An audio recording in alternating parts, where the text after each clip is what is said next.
오늘 말씀은 회복에 대한 겁니다. 오늘 이 말씀을 듣고 우리 영혼이 회복되기를 바라고, 또 병도 낫고 가정도 좀 회복도 되고 관계도 좀 회복이 되고 설교만 때려서는 안 되고 정말 회복될 수 있겠구나, 그런 확신 가운데 설 수 있게 되기를 바랍니다. 2011년도 아덴만 여명작전, 석해군 선장 구출 사건을 다 기억하고 계실 것입니다. 아마 청해부대 작전 팀장으로 이제 현장을 지휘했던 김규환 대위는 우리나라 해적에게 납포된 우리나라 화물선을 급습을 해서 제일 중요한 그 조타시를 먼저 점령을 합니다. 장악을 합니다. 조타시는 선장이 있는 곳인데요. 벌써 총 6발을 맞고 죽어가고 있었습니다. 해적이 어디 숨어 있을지 알 수 없는 그런 상황에서 중요한 결정을 내려야 되는데, 먼저 선장을 살릴 것인가, 아니면은 계속 작전을 해서 해적들을 소탕할 것인가, 아주 그 피말리는 어려운 결단을 해야 될 갈림길에서 선장을 먼저 살려야 된다, 이 결정을 합니다. 그때 이제 아주대 이국종 교수님 팀이 급파가 되는데, 국내로 이제 안전하게 데려와야 되는데 비행기 앰뷸런스 비용이 4억입니다. 4억. 그래서 그 4억을 교수님이 지불을 하고 수차례 어려운 대수술을 하고 난 후에 살려냅니다. 이 정도 되니까 신문에 나오는 거예요. 이 정도 되니까 세계적으로 유명한 사건이 되는 것입니다. 위험에 처한 한 생명을 살려내는데 지불한 대가가 그 영혼의 생명값입니다. 공경에 처한 국민을 나라가 반드시 구하러 올 것이라고 하는 그 믿음의 크기가 그 목숨값인 것입니다. 죽든지 살든지 알아서 살아남으라. 그거는 너무나 가치가 떨어지는 것이죠. 그 가치가 없는 나라라는 거 얘기예요. 베드로는 성전 미문에서 나면서부터 안전뱅이 거지, 누가 봐도 이것은 가치 없는 인생이에요. 그런데 가치 없는 그 영혼을 살려냅니다. 그런데 그 영혼의 가치는 얼마나 책정이 되었겠는가 하는 것인데, 은과 금은 내게 없거니와 나사렛 예수 그리스도 이름으로 일어나 걸어라, 그렇게 했었으니까 금 정도의 가치가 아니고 예수님의 이름값이 들어갔다는 것입니다. 그 정도 지불되니까 이런 일이 일어났다는 거예요. 예수의 이름값이 들어가니까 무가치한 인생이 한 방에 살아납니다. 한 방에. 대단하죠. 예수의 이름값이 어마어마하니까 우리가 재용서 받는 것이죠. 우리가 천국 백성 되는 거 아니겠어요? 세상에 이렇게 엄청난 회복이 어디에 있겠습니까? 예수 믿는 게 이렇게 엄청난 회복이라는 겁니다. 예수 믿고 열심히 지나치나 하다 보면 좀 잘 살게 되고 천국 가면 좋고 안 좋아도 이 땅에서 천국 생활하면 좋겠다, 그런 시시한 생각을 가지고 있으니까 신앙이 그렇게 흐릿한 겁니다. 예수의 이름값은 온 우주에 다 합쳐도 안 돼요. 그걸 우리를 위해서 싹 다 준 겁니다. 그런데 이렇게 살아서 해야 되겠어요? 그리고 이런 회복이 갑자기 일어난 것이 아니고 하나님께서 원래부터 구원 회복 프로그램을 짜놓으셨었고 그 회복 프로그램에 의해서 진행된 것이다고 말씀하고 있는 것입니다. 그 하나님께서 짜놓으신 회복 프로그램이 뭡니까? 그게 구원이에요. 구원이 무엇입니까? 예수님께서 우리를 위해서 몸을 입고 이 땅에 오시고 그 몸으로 십자가에 죽으시고 3일 만에 부활하시고 그리고 그 몸을 입고 하늘로 올라가시고 성령을 보내시고 계속 하나님을 계셔서 세상을 통치하다가 때가 되면 재림해서 모든 믿는 백성들을 천국으로 인도한다. 이게 하나님의 회복 프로그램입니다. 굉장히 생소하죠. 여러분들께서 늘 듣는 얘기지만은 피부에 안 와닿죠. 그거는 여러분들께서 이 회복 프로그램에 안 들어가서 그래요. 정말 여러분들 한 분 한 분들이 예수님께서 하신 이 하나하나를 묵상을 하시고 이걸 실제로 믿음으로 고백하시고 믿고 회개가 뭡니까? 회개가 내 나름대로 열심히 해서 이 세상에서 회복하고 잘 살고 그게 아니고 하나님께서 마련해 놓으신 이 구원의 회복 프로그램 안으로 내가 들어가는 것이 이게 구원이에요. 여기에 들어가야죠. 그거 들어가면 자동으로 회복된다니까요. 어마어마한 일들이 난다니까요. 이게. 그 증거가 뭡니까? 남에서부터 선천성 완전 불구자잖아요. 거지잖아요. 그 사람을 완전히 회복시킨 거예요. 나는 원래 이렇게 태어났기 때문에 걸러 먹었다. 이렇게 살다가 그냥 막 입에 풀칠을 하다 살아야 되겠지. 그 생각을 하니까 이게 안 나오는 거예요. 이 능력이 안 나오는 거예요. 지금. 그걸 고치라는 거예요. 그걸 회개하라는 거예요. 그리고 한 인간의 회복만이 아니고 전 우주적인 회복이 다 포함되어 있는 것입니다. 그리고 그것은 재림 때 이 회복이 완성이 된다는 것입니다. 성도님 한 분 한 분께서 오늘 우리 시간 현재 나타나고 있는 그 축복을 잘 붙잡으시고 이거 뺏기지 말아야 되겠다. 다른 거 다 뺏기도 돼요. 돈도 좀 뺏기도 아무 상관없어요. 먹고 살면 되잖아요. 그렇지만 하나님이 주시는 은혜의 프로그램 이거는 내가 절대로 뺏기지 말아요. 내 이거 절대로 하나님 은혜 한가운데 있어야지. 그 결심을 단단히 하시기를 축원드립니다. 첫 번째는 하나님께서 만물 회복 프로그램을 만드셨다는 것입니다. 20절 21절 또 주께서 너희를 위하여 예정하신 그리스도 곧 예수를 보내시리니 하나님이 영원 전부터 거룩한 선지자들의 입을 통하여 말씀하신 바 만물을 회복하실 때까지는 하늘이 마땅히 그를 받아두리라. 예수님께서는 십자가에 죽으신 후에 부활하시고 성천하셔서 하늘 보좌에 지금도 앉아 계시고 다스리고 있습니다. 하늘 보좌에서 예수님께서 온 세상을 다스리고 있다. 그 예수를 때가 되면 예정에 따라서 다시 이 땅에 보내주신다. 재림하신다는 것입니다. 그때까지 몸을 입고 부활하신 주님께서는 하늘이 받아둔다는 거예요. 하늘.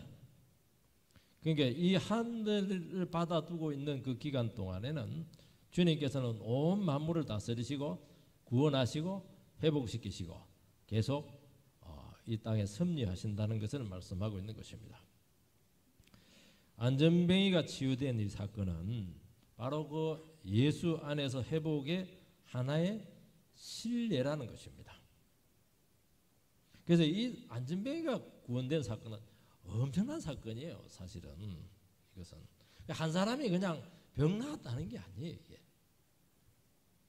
왜냐하니까 예수님께 지금 떠나고 나서 지금까지 예수님 살아계셔서 병도 낫고 이렇게 했지만은 예수님께 떠나서 나서 첫 번째 행한 어마어마한 기적이잖아요.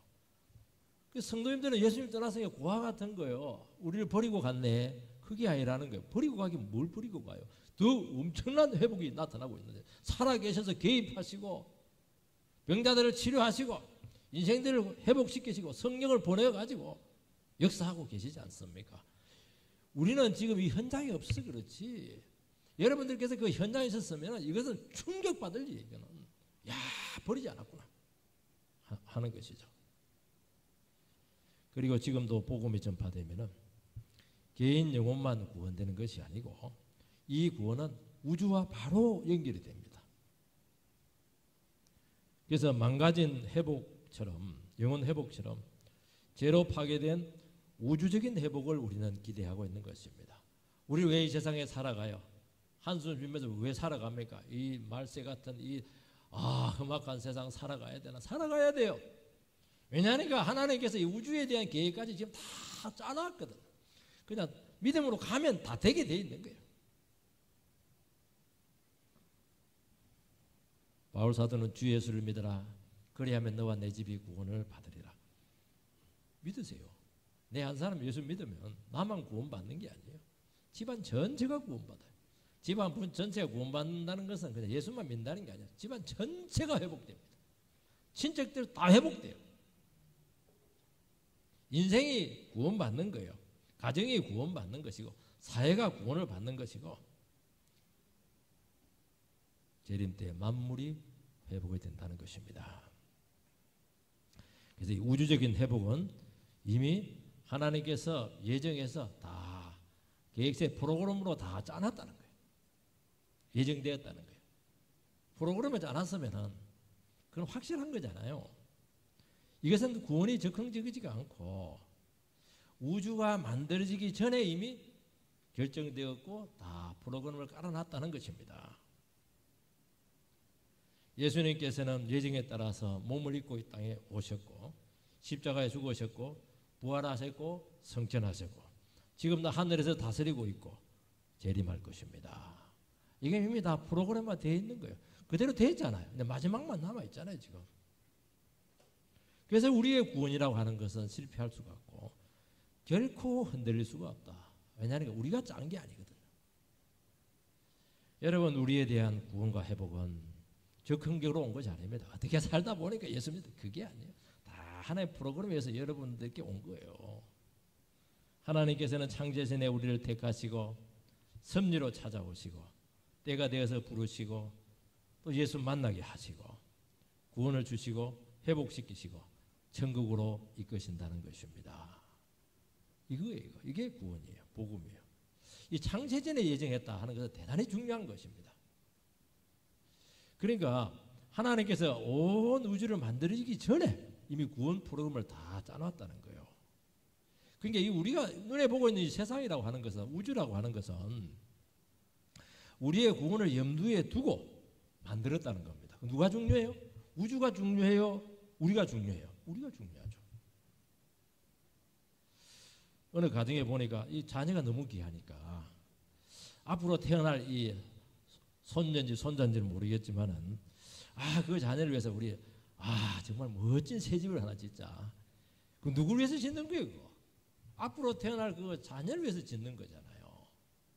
이미 딱 돼 있잖아요, 이거. 그렇다는 거예요, 이게. 그래서 구원이라고 하는 것은 흔들릴 수가 없습니다. 우리의 약함과 부족으로 구원이 왔다 갔다 하는 것이 아니라는 것입니다.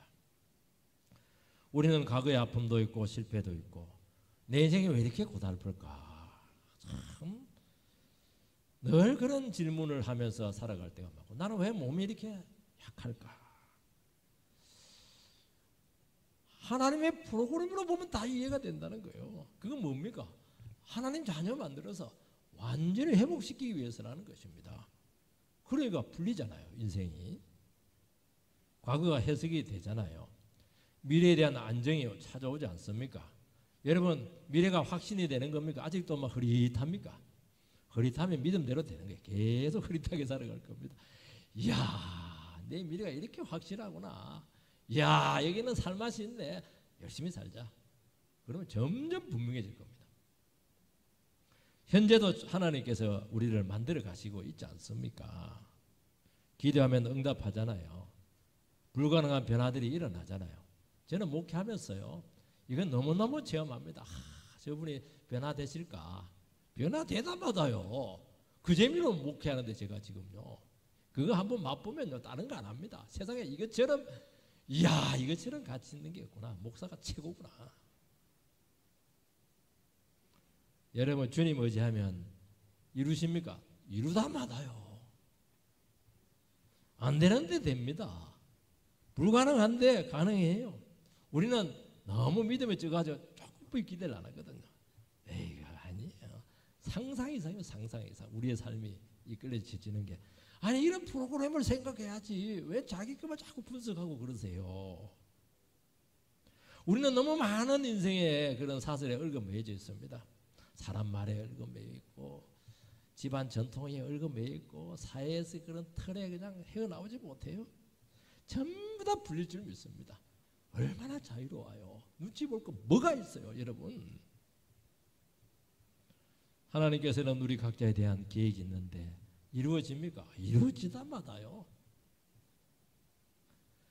우리는 인생의 고비 때마다 내 인생은 여기구나, 여기까지구나, 이대로 나는 무너지는구나, 주저앉을 것 같을 때가 너무 많습니다. 그러나 그때마다 하나님께서 내 인생을 얼마나 견고하게 붙들고 계시고 되도록 하는 것을 체험할 겁니다. 오늘 새벽에 우리 서목사님께서 주님께서 바울 사도에게 나타나 가지고 너 반드시 그 로마에 가서 복음을 전할 것이다. 엄청난 핍박 가운데 있었는데 그때 유명한 말을 했다고 그래요. 사명자는 안 죽는다는 거예요. 그걸 우리 저희 집 사람이 전혀 오늘 못했는데 그 얘기를 하더라고요. 그 맞아요. 여러분 사명자예요? 지금 사명을 감당하고 있으세요? 안 죽어요, 여러분. 사명 감당 안 하니까 그거는 좀 무가치하잖아요. 그러니까 언제 어찌 될지 몰라요. 사명 감당하고 있는 한에서 두들겨 맞아도 안 죽어요. 감옥에 있어서 나온다니까요.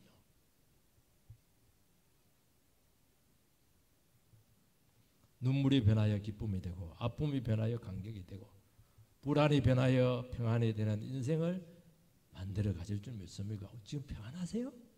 정말 하늘이 주는 평안으로 충만하세요? 대답해야 돼요, 여러분들. 우리는 실패를 한 것은 어떻게 해요? 나 얼마나 실패를 많이 했는데요. 아니에요. 그 실패가 아닙니다. 더 큰 성공을 향한 하나의 과정으로 딱 바꿔놓습니다. 이런 인생이 우리에게 있다는데 어디 가서 다른 것에서 기웃거리고 있었습니까? 두 번째는 만물 회복 프로그램에 우리는 반드시 동참을 해야 된다는 것입니다. 아주 유명한 말씀이 이 말씀이에요. 만물을 회복하실 때까지는 하늘이 마땅히 그를 받아두리라. 만물이 회복될 때는 재림 때입니다. 재림 때까지 주님은 하늘에 계속 계십니다. 그 재림 때 다시 이 땅에 오셔서 이 세상을 완전히 새롭게 회복시키신다는 것입니다. 계시록 21장 1절 말씀을 띄워주시기 바랍니다. 같이 읽겠습니다. 시작. 또 내가 새 하늘과 새 땅을 보니 처음 하늘과 처음 땅은 없어졌고 바다도 다시 있지 않더라. 아멘. 요한 사도가 환상을 통해서 하늘을 보니까 새 하늘과 새 땅이 나타났어요. 그런데 처음 하늘과 처음 땅은 없어졌습니다. 처음 하늘과 처음 땅이 지금 이 세상이에요. 우리가 눈에 보고 있는 이 세상이에요. 근데 바다도 없어요. 바다가 없어진다는 말은 뭐냐니까 세상에 있는 모든 죄 찌꺼기들은 좀 흘러가지고 바다에 다 모이잖아요.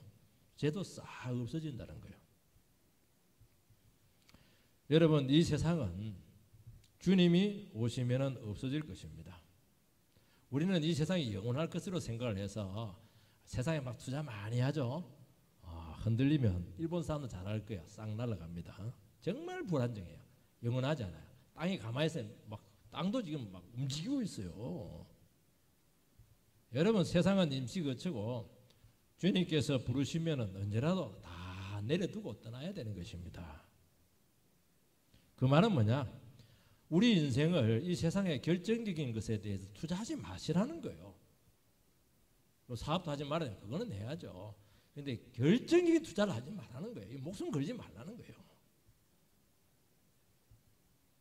왜냐하면 세상에 우리는 그렇게 소망을 두지 않아요. 왜냐하니까 세상의 개선과 발전에 대해서는 우리도 같이 수고를 하고 노력을 해야 되지만은 그게 큰 의미를 두지 않는다는 것입니다. 오늘 사람들은 막 이 세상에서 유토피아를 건설해야 된다. 이상사회를 건설해야 된다. 공산사회를 건설해야 된다. 100% 실패입니다. 유토피아 그 자체가 신기루예요. 그 원래 뜻이 허상이에요. 허상이에요. 생각이에요. 생각. 아이디어. 생각이잖아요. 생각이지 실제로 있는 게 아니라는 게 그게. 우상이에요. 왜 우상이냐면은 인간이 죄를 범하고 나서 에덴 동산에서 쫓겨났어요. 근데 사람들은 자꾸 다시 에덴 동산으로 자꾸 들어가지고 그래요. 하나님께서 그룹 천사들을 보내서 지킵니다. 회전하는 불칼을 가지고 지키고 있어요. 불칼로 가지고 회전을 하니까 아무도 못 들어가요. 근데 사람들은 자꾸 거기를 들어가려고 한다는 거예요. 술을 먹어가지고 순간적으로 들어가려고 그러고 마약 먹어서 막 들어가려고 그러고 좋은 집에서 막 들어가려고 그러고 그러면 폐인됩니다. 폐인. 하나님께서는 우리에게 어떻게 했습니까? 광야길을 가라는 거예요. 이제는 에덴 동산 없어요. 이 땅에 없어요. 광야길을 가라는 거예요. 광야길을 가고 뭐 하는 겁니까? 예수 만나라는 거예요. 예수 만나면 너를 낙원으로 인도하겠다는 거예요. 낙원은 주님께서 새롭게 만드신다는 것입니다. 하늘에 계신 주님께서 우주에 대한 그림을 다 가지고 있습니다. 주님이 그리는 이 새로운 세계에 여러분의 인생을 두시라는 겁니다. 투자를 하시라는 것입니다. 주님께서는 지금도 다스리고 있습니다. 세상에 복음을 전해서 많은 구원받는 백성을 만들고 있어요. 그래서 교회 시대는 성령의 시대고 복음 증거의 시대입니다. 그거 해요. 그래서 교회가 중요합니다. 교회를 통해서 구원을 이루어 가신다는 것입니다. 어디서 예수를 만나요? 교회에서 만나는 거예요. 그리고 예수님께서 다시 재림하실 때 그 구원은 완성이 되는 것입니다. 그래서 만물을 회복하신다는 것입니다. 여러분, 우리가 보는 이 세상은 죄로 망가졌어요. 마귀가 막 지배하고 있어요. 재난이 있고 불행이 있고 혼란이 있고 고통의 연속입니다. 참 살아가기 힘들죠. 저는 한 번씩 그 전도도 하기도 이렇게 하지만 사람들에게 물어요. 여러분, 예수 안 믿고 어떻게 살아가려고 그렇게 하세요? 전 대놓고 얘기해요. 간도 크죠. 어떻게 믿음 없이 이 세상을 살아가려고 그래요? 정신병 안 걸리면 다행이지. 자살 안 하면 다행이죠. 어떻게 살아가요? 못 살아가는 거. 진짜 정직한 사람이면 못 살아가요. 영적으로 죽어 있고 얼마나 정신적으로 병들어 있습니까? 잠을 안 자요. 그게 지옥이지 뭐.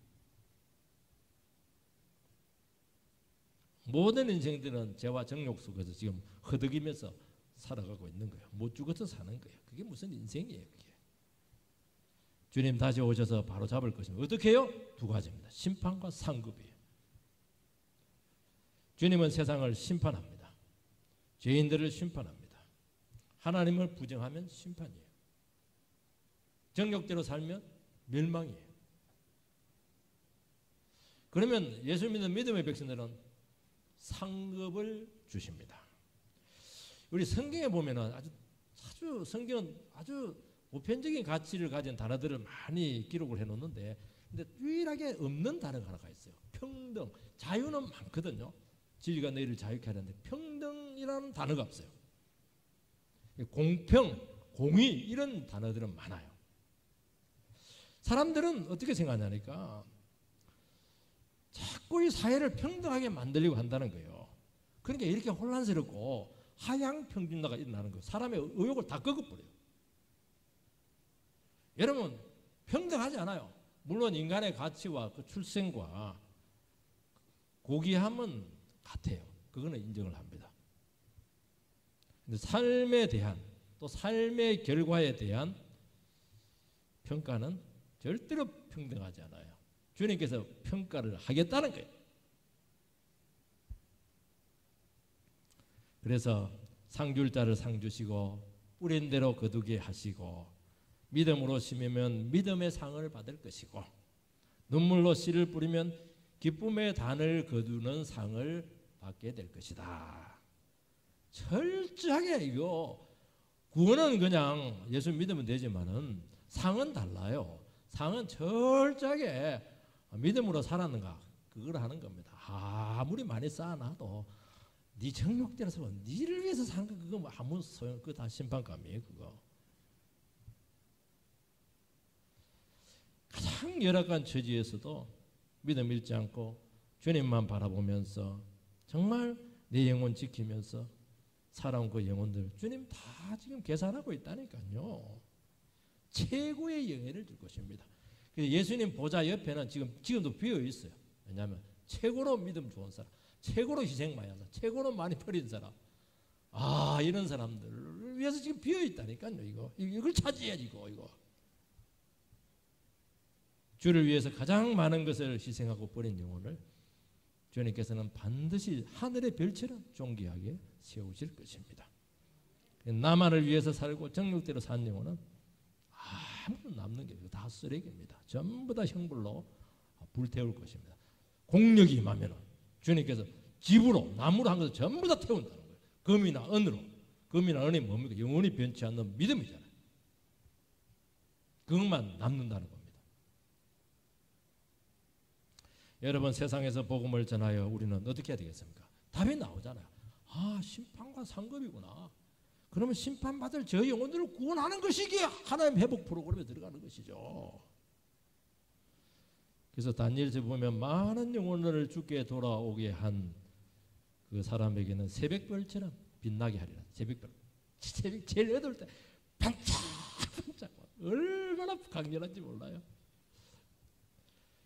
롯처럼 하나님을 믿는다고 하면서도 세상 영광에서 그냥 취해가지고 그 제약을 얼쩡거리고 우상 얼쩡거리고 마음은 상하고 끝까지 결단을 못 내리잖아요. 그러면 이제 지옥 간 건 아닌 것 같아요. 불 가운데 겨우 구원받은 거 보니까 상은 없고 그냥 구원은 그래도 받은 것 같습니다. 그리 살아야 되겠어요. 상 받아야지. 바울 사도는 나는 부르심의 향을 향하여 뒤도 돌아보지도 않고 옆으로도 쳐다보지도 않고 앞만 향해서 포대를 향해서 달려갔다. 그렇게 했습니다. 100m 선수처럼 막 달려. 삐끗하면 바로 낙제예요. 그냥. 바울 사도의 부름의 상이 무엇이죠? 말씀을 증거하는 거잖아요. 밝히는 거잖아요. 그리고 이방인들을 찾아가가지고 지구 끝까지 가서 그들을 부르는 거잖아요. 선교로서의 사명이잖아요. 나는 이거 나에게 주신 이 사명, 부름의 상을 절대로 뺏기지 아니하리라. 그러니까 삶이 단순해지잖아요. 다 잘리잖아요. 나머지는 다 사소한 거라는 거예요. 어디서 살고 어떻게 살고 이게 중요한 게 아닌 거예요. 나는 말씀을 밝히는 것이고 영혼을 구원하는 것이다. 나머지는 하나님 알아서 하세요.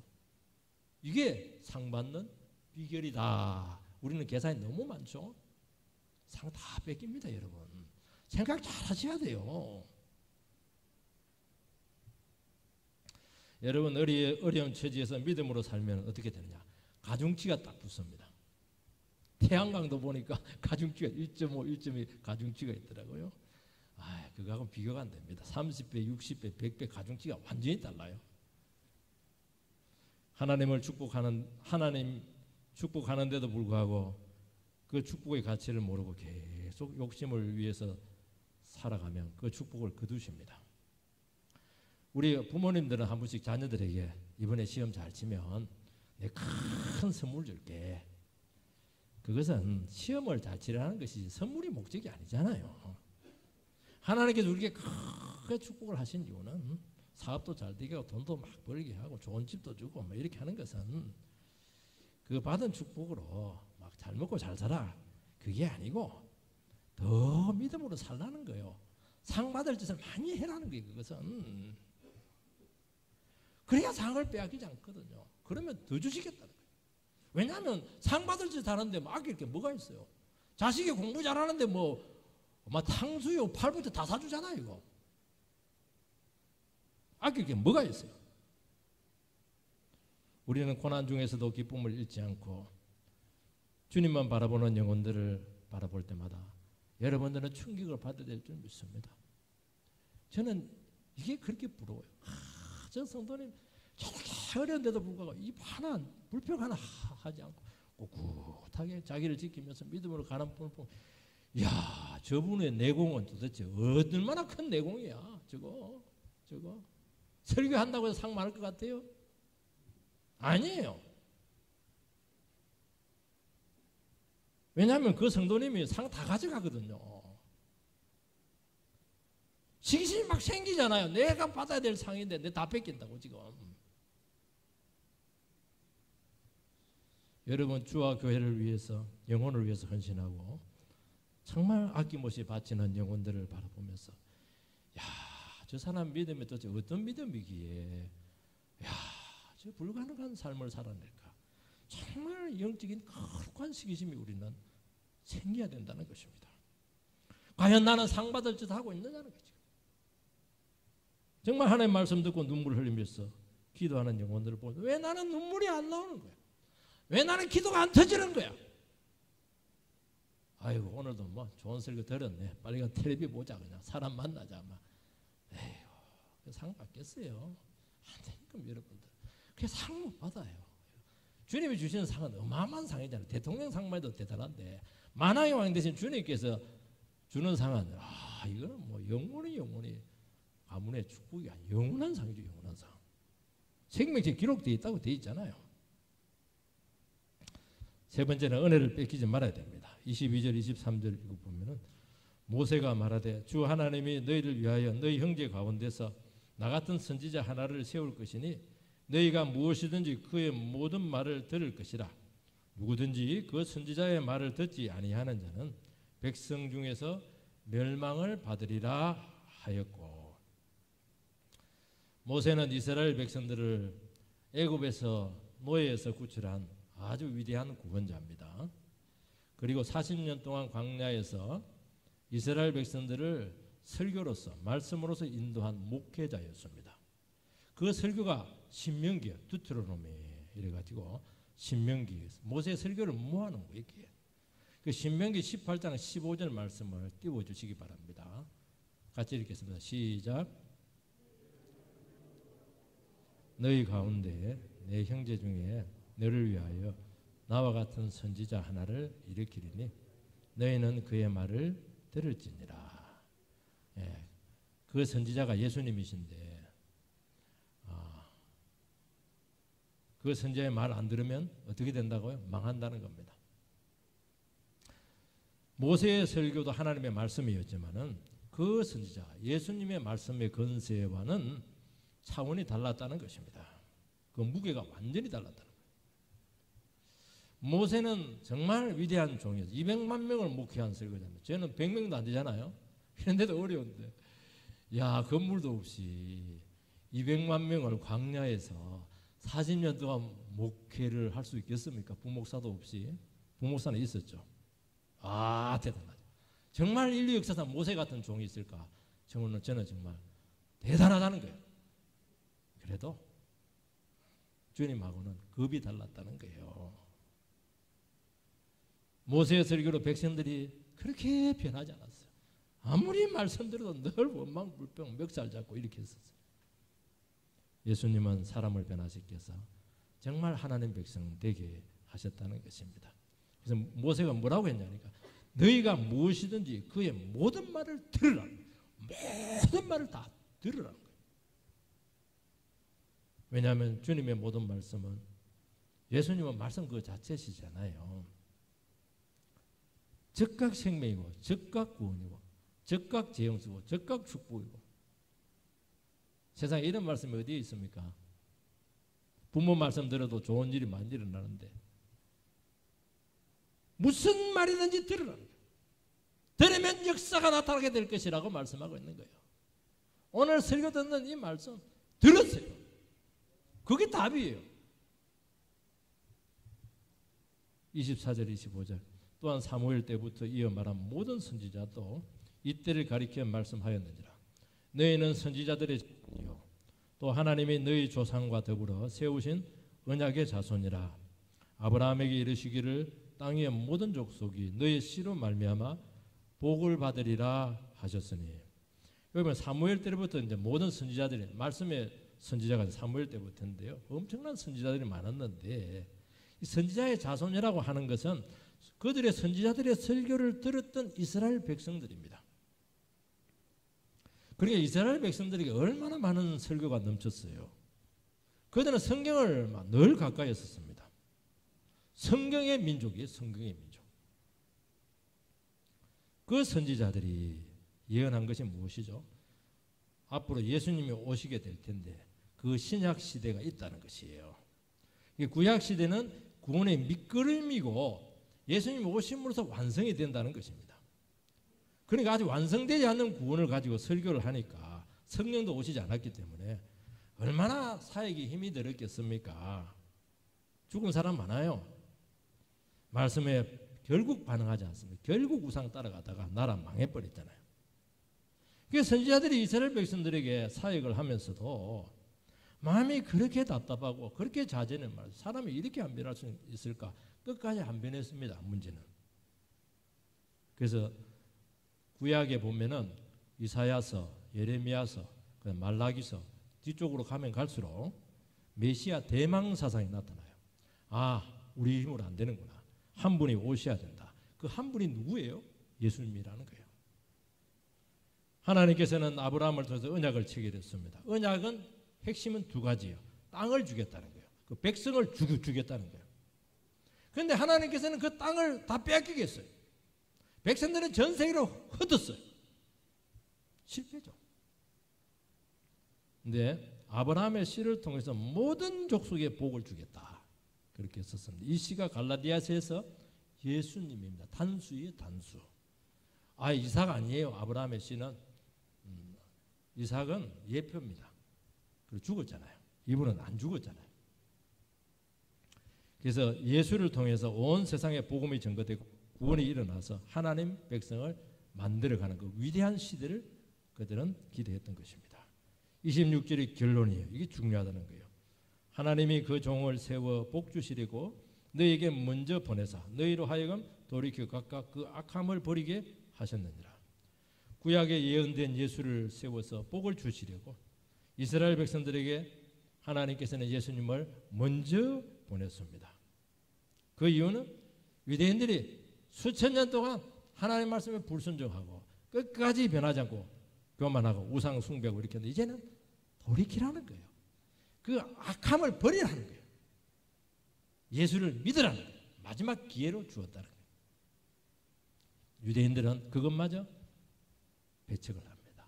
예수를 거역합니다. 거부합니다. 그래서 그 구원이 유대인에게서 이방인에게로 넘어가 버렸어요. 여러분, 유대인들은 선택된 민족이고 정말 구원의 영순입니다.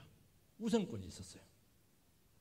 그들은 영적인 유산을 독점을 했어요. 얼마나 많은 선지자 말씀이 왔고 은혜가 있어요. 하나님이 그 너희들만 알았나니 하나님이 이스라엘 백성들만 선택했다는 거예요. 어마어마한 축복이잖아요. 정말 마음만 먹으면 최고의 상을 받을 수 있는 기회인데 그 기회를 싹 다 놓칩니다. 뭐라고 되니까 돌이켜 악함을 버리게 했다는 거예요. 악한 게 뭡니까? 악한 게 더러운 말하고 못된 말하고 도둑질하고 그것도 악하지만은 제일 악한 게 뭐냐? 예수를 거부하는 게 악한 겁니다. 왜 예수를 거부하는 게 악한 거예요? 예수님처럼 사랑이 많으신 분이 누구 있어요? 예수님처럼 우리 위해서 희생 많이 하신 분이 누구 있었어요?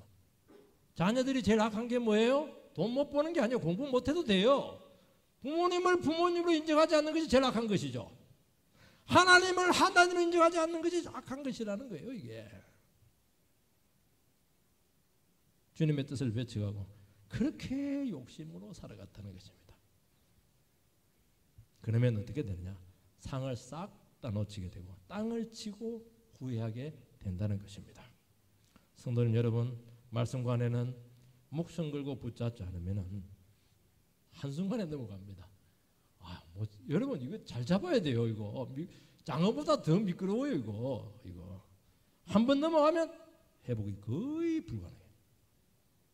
그래서 나에게 은혜가 임할 때, 말씀이 나에게 들리고 있을 때 그것을 놓치면은 구원만 놓치는 게 아니고요. 모든 복을 다 잃어버립니다. 복음을 버렸던 예수를 배척했던 유대인들이 2000년 동안 얼마나 저주받은 삶을 살았으면 나라 없이. 그게 그냥 나온 거예요. 이게? 우리 민족이라고 해서 그렇게 안 된다는 보장이 있으세요? 우리나라가 얼마나 위험한 지금 위치에 있는데요. 정말 은혜 하나 붙잡지 않으면 이 나라도 한 방에 날아간다는 게 이게. 이 나라 백성들은 복음에 열광했고 정말 나라 잃고 소망 없는 살아가는 그 사람들에게 주님께만 소망을 걸었던 민족이잖아요. 하나님께서 얼마나 축복을 했습니까? 여러분 그때의 신앙은요 예수밖에 없어요. 다 버립니다. 그래서 단기간에 최고의 복을 받았어요. 이거는 인류 역사상 지금 연구가 되고 있습니다.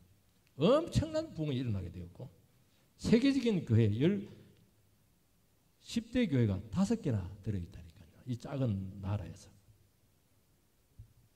어느 순간 그렇게 다 버렸던 그 만몬을 다시 숭배를 하기 시작합니다. 그 하나님의 심판을 듣기 싫어해요. 많이 가지면 심판 되게 싫어하거든요. 하나님께 상 받는 거 그심 없어요. 세상에서 어떻게 하든지 좀 더 받으려고, 세상에서 상 받으려고, 세상 축복에 그렇게 목말라 한다는 거예요. 그래서 세상과 딱 같아져 버렸어요. 세상하고 은혜를 다 가지려고 하면 욕심은 또 얼마나 많은지 하나를 선택해야 되는데요. 그러면 어떻게 되느냐? 복음의 촛대가 낮은 곳으로 저 동남아로 아프리카로 싹 넘어가요. 즉각 심판이고 즉각 저주가 임한다는 것입니다. 사랑하는 성도 여러분, 우리가 상 받으려면 다시 뼈를 깎는 각고의 수고를 해야 될 줄 믿습니다. 다 버리고 탐욕을 다 버리시기 바랍니다. 그리고 우리 인생을 주님께 돌려드리는 정말 각고의 뼈를 깎는 회개의 역사가 일어나게 되기를 축원드립니다. 심판을 믿으시기 바랍니다. 다시 상급을 사모하시기 바랍니다. 내가 주님께 상 받아야 되겠다. 그때 하늘로부터 새로움이 우리 가운데 다시 한 번 더 회복이 될 줄 주의 이름으로 축원드립니다.